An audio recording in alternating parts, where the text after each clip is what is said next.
Welcome back, everyone, to a second episode of Tommy's Corner. I guess we're gonna stick with that name for right now. But thank you so much for the support on the first one. That was a really personal episode that I wasn't sure if I wanted to post it or even record in the first place, but you guys really seem to love it. It's one of our best episodes of the last 5 months. So it meant a lot to me, it meant a lot to my family, it meant a lot to me and Ryan, of course, because it's just a show and it shows that you guys care about our show. And yeah, it means a lot to both of us. But we're going to continue with these shows because I think you guys like them. If this one doesn't do as well, then maybe I won't come back. But as of right now, we are going to be doing a second one. And the first thing I want to talk about is just what's been going on in my life. And then we'll go into my letterbox recently. And then we're going to talk about Priscilla, Sofia Coppola's new film, which I got to see the other day, which was a lot of fun. Well, not fun, but I enjoyed watching the movie. So starting off with personal life, just still in school, still taking classes. I'm working on getting into Georgia's Film Academy. They uh they help you learn how to work on productions and all that kind of stuff, and it moves you into positions at companies like Netflix. Even though we hate them right now, and we kind of hate all studios right now except A24, and they do have a collaboration with A24. They helped work on Dream Scenario, which is Nick Cage's newest film, which I'm really excited to see. But yeah, they help you find jobs with companies, studios, internships, all that kind of stuff. And that's something that I want to do. And that would be weird, but if I do get in, because it will make the podcast a little different because me and Ryan won't be working together as much.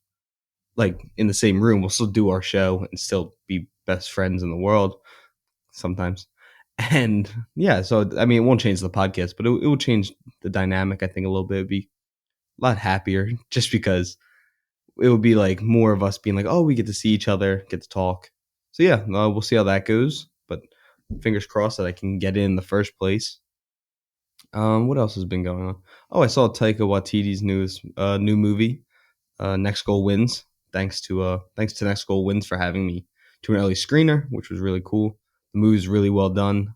I think Taika still needs a no man to like tell him when a joke goes a little too far that he doesn't. It just becomes not funny. It's kind of like the Ghost in Love and Thunder. But all in all, it was a solid movie. It was fun. It was heartwarming, and it was just, yeah, Michael Fassbender continues to just prove that he's a really good actor and he can do comedy. And now he's got The Killer coming out, David Fincher, which Ryan and I will be reviewing. That will be an actual episode. But yeah, what else? It's just really been a lot of school recently. Oh, still working out. Trying to continue losing weight. My goal is to be in the 230s by the time my birthday hits. My birthday is on March 28th, so I got some time. I'm currently sitting at, I think I weighed myself today. Yeah, it was 251.6, which is making me really angry because I just want to be in the I just want to hit two because I went into the 240s. I was like 249.8, so really 250. But it was nice, and then I went right back up. So now I'm kind of like plateaued at 251, 250. So it would be nice to get past that. But yeah, went to the gym this morning. Got up, been trying to get into a better routine with getting up on time. Slept in a little bit today. Got up at like 8:30. But yeah, I got hired at a new job of mine. I got hired to work at a gun range as a safety, which is nice because I think that gun safety is a very important thing, especially coming from the military, doing all that kind of stuff. So yeah, that was pretty cool. I was very excited to get that job, and yeah, that was more. I was just excited at that point because I didn't know if I was going to get it, but the military, of course, gives me opportunities to get these kind of jobs, and yeah, so it's pretty cool. And I'll probably I think I start fully working next week. But yeah, and going aside from that, I talked about this last episode of the actual show, not the Tommy's Corners episodes. Um, there's that girl that I like, of course, and I've talked about her on the show before. But things somewhat seem like they're going positive. I don't know. I'm very bad judging if someone likes me back, but yeah, so we'll see how that goes. It's the same girl that if anyone watched our episode of Raise the Lost podcast when we ranked Nolan at movies, we talked about her. There was a couple jokes made, and yeah, so she's really into film, which is really cool, and I think she's one of the nicest people I've ever met.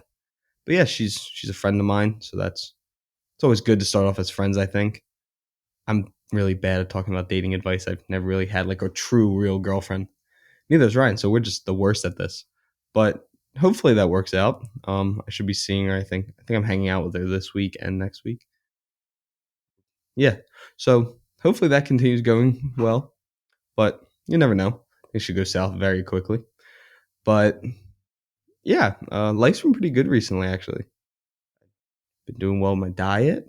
Playing a lot of video games, which is always a good time. Fortnite OG map came back, so I've been grinding out a little bit on that, having some fun. The nostalgia was nice. I couldn't stop smiling the first day. It was nice because it just brings you back to when what was I 17 when I was playing? Because I stopped for a while just because I couldn't keep up with the building. But yeah, it's nice to be playing with friends that I haven't played games with in a while. So yeah, Fortnite's fun. Let me know if you guys want to play. I'll definitely play with subscribers, play with followers, people that listen to the show. I'll play with anyone. I'll stream. I'll do. I'll really just play anything right now. I finished Spider Man. I think I talked about that on our last review episode with Ryan. But yeah, I finished Spider Man. I finished the main story. I'm 86% of the way through the game. Got those stupid Mysterio missions, Mysteriums, I think they're called. They're rough. They take forever. But yeah, I'm having fun with that game. Of course, it's a really fun time. I recommend everyone play it.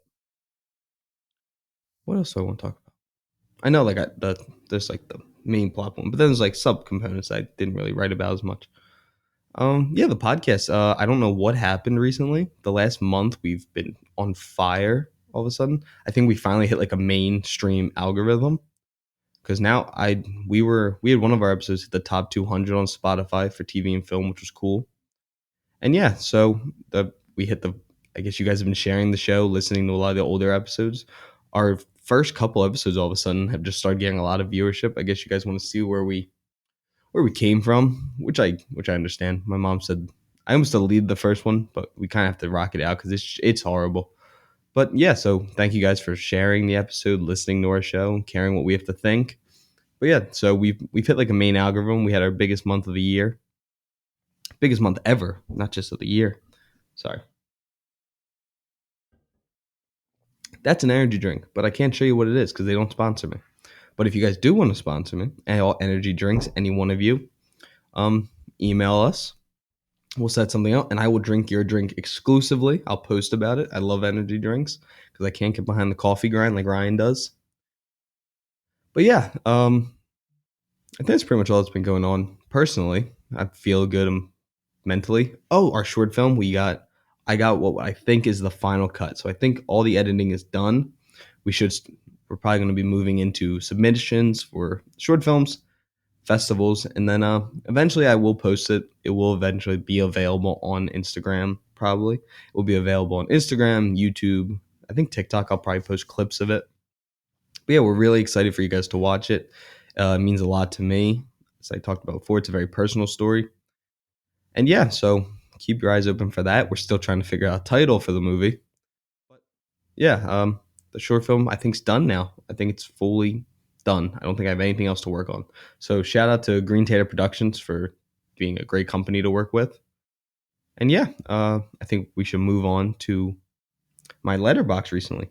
Before I get into that, I did want to shout out a fan of ours. Her name's Adoria. I think it's Adoria. Her Instagram is My Arm Hurts. She seems to be a really big fan of me and Ryan, which is nice. And I got to have a really nice conversation with her on Instagram, and she was just really sweet. So that meant a lot to us. So shout out to you, Adoria. And yeah, continue listening to our show. You're a great fan, and maybe one day we'll get to see you in person if we ever do a live show, or we ever travel or anything like that. So yeah, shout out to you. You're good, very good fan. You all are. That's not taking away from anyone that listens to our show, but yeah, thank you for reaching out, posting us on your story. It meant a lot. But yeah, shout out to you. And moving on from that, I did want to get into my letterbox reviews recently. What did I watch? Oh, so I only reviewed 4 movies recently. I've been watching a lot of TV. I finished Gen V, which me and Ryan are going to do a solo episode on. I'm watching Loki. I'm watching Invincible season 2, which started off very hot. Very excited to watch the rest of that season. I'm watching Family Guy, but that's like my comfort show. Trying to get back into Sopranos. It's rough. Season 2 is not very good, in my opinion. So yeah, but going into Letterbox, the four movies I've watched most recently, plus Next Goal Wins. I didn't finish that. I didn't review it yet on Letterbox. Starting off with Five Nights at Freddy's, the movie that has crossed $200 million already at the global box office on a $20 million budget, which I think is incredible. It I know critics didn't really like it, but I really enjoyed myself. I'm a big fan of the games. I definitely slacked off recently in the games just because I got older and I kind of felt like I outgrew it a little bit. So I forgot a lot of the lore. But with all that said, I had a lot of fun. It was exactly what I thought it had to be. It was PG-13. They couldn't go super far with the violence, but I thought the whole cast was really good. I love Josh Hutcherson. I think the dude needs to get more mainstream movies. So I think this does help him. And he's got The Beekeeper with Jason Statham coming out. But I love Josh Hutcherson. My God, I'm gonna forget his name. God, I was practicing it all day. Stu Macher. God, Matthew Lillard. That's his name. Matthew Lillard. I mean, dude's awesome. I really liked him in Five Nights at Freddy's. I think the whole cast was good. The fact that they did all of it without CGI just shows how much better a movie can be. Because I think if they did CGI in this movie, it would have been worse than what it was. The practical effects made it so much better, and it made you feel like you're in the movie with them. So I really liked the movie. I thought it was a lot of fun. It's definitely not like a critical darling or anything like that, but it's fun. It's Five Nights at Freddy's. It's definitely aimed towards a younger audience, but that's who plays the games. I don't play the game anymore, so it doesn't have to be rated R for me. Ow. And yeah, so I thought it was a lot of fun. It was exactly what I wanted out of it, and I walked out very happy. I gave it 3 stars. It was exactly what I needed from it. So yeah, that's my review of Five Nights at Freddy's. Moving on from Moving on from that, I watched 1978 Halloween, which in my opinion is a top 30 movie of all time. It's incredible the fact that they made that movie on whatever the budget was, I think it's less than a $500,000. And I mean, it's a classic. Everyone knows Michael Myers. You can see the poster in the background. It's right there. And yeah, I think the movie's incredible. I think the movie's so scary even to this day. I think it's aged very well. And yeah, I love that movie. I will never take anything away from it. It doesn't feel cheesy at all, which a lot of slashers do. Yeah, Michael Myers is just the goat. He's just a go killer. Jay Lee Curtis is awesome. Donald Pleasance as Loomis is one of my favorite castings. Yeah, I just think the movie's really, really well made. John Carpenter's awesome. The score is so iconic. And yeah, so I give it 5 out of 5. To me, it's a perfect horror movie and an amazing actual movie. Moving on from that, I watched both these on Halloween. The next movie I watched, I gave 4 stars, and that was 2018's Halloween, which I know is a hot take. I know not everyone loves that movie, but I think it's the second best Halloween movie. I think it's really, really good. It kept enough of the old school style slasher, like the original one, but also add that new level of gore.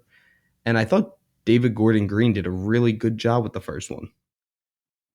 Excuse me. I thought Dave McBride's writing was really, really good. So I have no idea what happened with the next two with kills and ends. They were atrocious.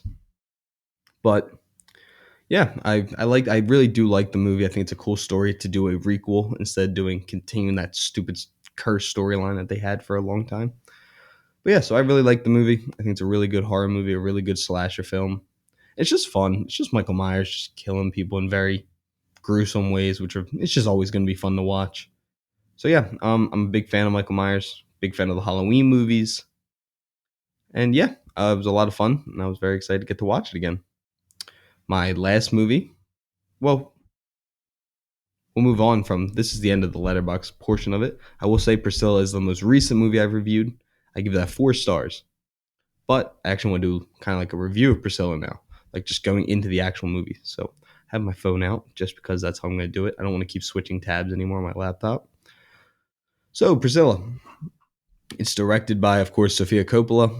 It follows the story of Priscilla Presley and her marriage to Elvis Presley, and it's based off the book Elvis and Me, written by Sofia Coppola. That's God damn it. It's written by the book by Priscilla Presley, and I knew right from the get go. A24 makes banging movies, so does Sofia Coppola. And I think that this movie did a really good job because I knew people right out the gate. People were going to dislike this movie because people have the idea of Elvis, and I'm a huge Elvis fan. I think he's one of the greatest artists of all time. I know he has his issues, don't get me wrong. And that's what I like about this movie. It doesn't shy away from that. Elvis the musician is incredible. Elvis had his demons. He wasn't always the nicest guy in the world. He just he had his problems, and I think the drugs were a huge part of that. I think Carl Tom Parker has a huge effect on him, which I'm so happy you don't see Carl Tom Parker in this movie. It definitely just follows Priscilla and Elvis. That's all it needs to follow. And it's definitely, if you're going into this thing, it's like Baz Luhrmann's movie where it's just Elvis. You are very wrong. Elvis does not perform once in this movie. Actually, that's not true. He's on TV once and you see him like 10 seconds. But this is more following Priscilla because it's based off her book, Priscilla's point of view of her marriage to Elvis and her dating life with Elvis. But I like that. I like seeing that Elvis wasn't perfect because everyone seems like anytime an Elvis movie is done, you have to just show that he's like this amazing guy and all this stuff when that's not true. No one's perfect. Like in the Baz Luhrmann one, as much as I think it's a really fun movie, I think Austin Butler's performance is incredible. Still kind of shies away from that side of him. It focuses more on like, oh, look how amazing he is, which he was. He was an amazing talent, musical genius, and all that stuff. But he had his issues, and they only really show the cheating aspect of Elvis in the Baz Luhrmann film. But Priscilla shows you that he was abusive at times. He was verbally abusive. He was violent sometimes. He didn't, but they still show you that he does love Priscilla and Priscilla does love him. The marriage just wasn't going to work ever. The fact that they met and he was 24 and she was 14, right from the get go, you're like, this isn't good. This is not going to work out. And we all know how the marriage ended. It does end in divorce. But my brother, who's even bigger Elvis fan than me, explained to me that they were friends up until the day he died. She saw him 2 weeks before he died. Just her and him were hanging out. So Priscilla and Elvis were still friends after everything ended. And they still loved each other till the day he died. But it wasn't meant to be for them to stay together. There's a line in the movie where he says maybe in another life is where they would have made it. And I think it's true. If the drugs were never involved, maybe if Elvis wasn't famous and they met, I think things would have been different. I think the fame and the fans and the drugs and all that took a toll on their marriage, took a toll on him. Ow, I just ripped my nail. And I just think the whole movie shows a really good side of all that. Because there are scenes where you're just like, they do love each other. This is like romantic. And then it just flips. A switch flips in him. And he's all of a sudden this really mean guy. He throws a chair at her in one scene. He hits her. He hits her with a pillow, but he hits her way too hard. And I think his hand connects with her. He makes her dress in different ways because he tells her that doesn't do anything for her figure. He wanted her to be what he wanted her to be. He wasn't okay with her being herself. He had to have control of how she acted and what she looked like and how she dressed, her makeup, her eyeliner, her hair color. And it was sad. It was sad watching because I don't think Elvis even thought what he was doing was wrong. But like when he's telling her what to wear and stuff. But then you would see he freaks out and right away he like knows that what he did was wrong, which I think was real. I think the drugs kind of made him a bit bipolar and he didn't and it shortened his temper and he was just angry all the time, it felt like. And you see that while the movie's happening, like as time goes on in their marriage, his phone calls with the colonel start to go more south and more. He talks about how he's depressed, he's lonely, even though he has Priscilla. And yeah, it was just heartbreaking. The whole movie is just sad because of course, what's going to happen in the end, and there's small things that you think could change how their marriage went. And I wanted to talk about the cast now because that's like my main thoughts on the story of the movie. Well, review-wise so far, it's sitting at a 7 out of 10 on IMDb. And then on Rotten Tomatoes, it has an 83% critic score and a 62% audience score. I know audiences probably don't like it because it takes a negative view on Elvis. But the critics saying, with Kathy Spaley's performance in the title role leading the way, Priscilla sees Sofia Coppola taking a tender yet clear-eyed look at the often toxic blend created by mixing first love and fame. Which, very true. You see that the effects of fame have on love and have on relationships. Yeah, it was a really good movie. It's probably in my top 10 of the year so far. I really loved it. Spaney is probably one of my favorite performances of the year. I really think she is going to get nominated for the Academy Award. And then Jacob Elordi, I remember when the first set pictures came out, and I was like, oh no, he just does the look doesn't look right on him, like the Elvis look. I was wrong. I was very, very, very wrong. He kind of comparing him to Austin Butler. He was a better look for the young Elvis. Like when Elvis is in the military, when he first gets out of the military, but when he's just acting in all the movies, this is before the special. I thought he looked great. I mean, he has the same side profile as Elvis, and I know people the height looked ridiculous between the two of them, but Sophia Coppola even talked about the height was an on purpose thing. Elvis was supposed to be bigger than life and all that. And the height doesn't look that crazy when you're watching the movie because she does stand on soapboxes, apple crates, and all that kind of stuff while filming a lot of the scenes, they said. So the height never looks that crazy. But Jacob Elordi, his voice as Elvis was, in my opinion, better than Austin Butler's voice as Elvis, especially as the younger Elvis, because there's definitely a tone change in Elvis as he gets older, like everyone, except for me, because I have the same voice that I had when I was 10. But whatever. But yeah, Jacob Elordi, he was very, very, very good as Elvis. I really liked his performance. He was able to do so much with so little. And I know people talked about like he's mumbling a lot. I don't think it's mumbling. I think it's just how Elvis talked in a very deep monotone voice. And he talks softly, and that's what he does. And he got the hand motions down, got all the gestures, he had his mannerisms. And Priscilla Presley talked about when she had came up, she wanted Jacob to talk to her as Elvis with her eyes closed. And she started crying. She said it was perfect. It's exactly how it sounded. So I'm not gonna lie, I think young Elvis wise, Jacob Elordi did a better job than Austin Butler did. And I know you don't get a lot of that in the Elvis one because the Elvis one's very fast. It moves very quickly through his life. But young Elvis, Jacob Elordi killed it. You were fantastic. I could see him getting nominated. I think it's be a lot harder for him to get nominated than it is for Kaylee Spaney. But I would like to see him get nominated. I don't think he'll win, but I think he could get nominated, which I think would be great because I think Jacob Elordi is a very talented actor. I love him in Euphoria as much as that show isn't for everyone. I think he's the best part of the show. Him and Angus Cloud, who sadly passed away. But I love Jacob Elordi. I think the dude's a very talented actor. I'm super excited to see him in Saltburn with Barry Keoghan. And yeah, Priscilla it was just a really well made movie. It was just sad. I think both performances were very good. Sophia Coppola's directing. I just spoke really fast there. Sophia Coppola's directing was really, really, really good. And the biggest part of this movie that doesn't work is that the Elvis estate, which is a bunch of fucking bullshit, first off. It's so, as we know, Lisa Marie passed away sadly.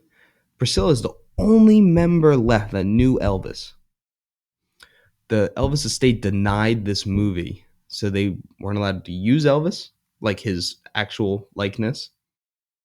They weren't allowed to use his actual voice. So when you do hear Elvis sing in this movie, which is very short, it's cover artists singing, which is ridiculous that they weren't allowed to do that. They weren't allowed to use Graceland. They weren't allowed to use any of that kind of stuff. Even though it's Priscilla's story, who was married to Elvis and knew Elvis longer than anyone else, which I just think is stupid, especially now that Priscilla has the major hold on the Elvis estate now. But I think it kind of hurts the movie at certain aspects because as much as I'm an Elvis fan, my brother and sister are much bigger Elvis fans than I am. They could point out that certain parts of the house didn't look right, the backyard wasn't done right, which are little things, but it makes sense because they couldn't use the actual house. They weren't allowed. The only thing they let them do is they let Jacob Elordi and Kaylee Spaney walk around the house before they filmed anything, which is still super important. And they still got to have Priscilla on set because this is Priscilla's story. She's an executive producer. And yeah, so I think that's one of the parts that hurt the most. But it was also really cool because when they would show like pictures of Elvis or like album covers, it was Jacob Elordi on the album, but they got the look down that he looked like Elvis. But yeah, so I think the best part of this movie is definitely the first and second act. I think the third act goes by a little too fast because it shows a lot of their relationship before they married, and then their marriage is only probably like 40 minutes of the movie. But then the other hour, no, probably not in that. It's probably like 25 minutes is their marriage, and the rest is their dating life, which is still super important. But I wish we got a little more of the marriage. And I would have really liked to see Priscilla finding out that Elvis had passed away. But I mean, beggars can't be choosers. The movie was still really good, and I was very happy with it. It was a lot better than I thought it was going to be. And the movie took its own route. It didn't follow the Elvis storyline. It made its own thing, and that's what's showing you what a great director like Sofia Coppola can do to a movie. She can make it her own. So yeah, I really enjoyed this film. I think Kaylee Spaney was fantastic. She might be the best performance of the year so far. Jacob Elordi as Elvis was really, really good. I think people are being a little too hard on him because he wasn't Austin Butler's Elvis, but it's two different versions of Elvis. I don't think people are really looking at that so far, but that's the thing. They're two different people in these movies, pretty much. That's not taking away from Austin Butler. It's still, I think, the pinnacle of Elvis is watching Austin Butler do it. But Jacob Elordi, much more toned down, very realistic version, was really good, and I really liked the movie. So yeah, that's my thoughts on Priscilla. I think everyone should go watch it. A24 continues to be the best company out there with making great movies on super small scale budgets. One more thing to add, if for those who don't know, this was filmed in 30 days, and on the 30th day, they didn't have enough to film 30 days. So they were offering off like a charity event to play pickleball with Jacob Elordi, which is how they got their money to film one last day because they needed more shots. So yeah, I this movie's really well made. It's a lot of fun, like watching Elvis. But yeah, I think everyone should go check it out. It's in theaters right now. I mean, go watch it. I don't understand why not. If you still like Elvis, you'll still love this movie because you do get to see Elvis when he's younger. You get to see more of the personal side of the guy, and you get to see a lot about Priscilla. And I know people think Priscilla is like an asshole or anything. I don't. I think Priscilla dealt with it the way you had to deal with it. If you lived in a marriage like this, I think that's how you have to handle things like this. But yeah, a lot of quiet sequences where there's no lines of dialogue, but it tells you so much about their marriage. And I think those are important scenes. So I don't want to give away too much, like other small details. But yeah, make sure to go check this movie out. It was really well done, and I think everyone would really like it. I think, yeah, yeah, I guess that's all I really have for this episode. And thank you to for continuing to listen to me talk and Ryan to talk and hear our opinions on TV and film and the world of entertainment, including video games now. So yeah, thank you so much for listening to me. And if you like this episode, please like it, please download it, please share it, post it to your Instagram. We love talking to all you guys. And yeah, that this was episode 2 of Tommy's Corner, if we keep that title. And yeah, me and Ryan will be back this week to talk about Gen V. And yeah, hope to hear from all of you. Thank you so much for tuning in, and we will see you next episode.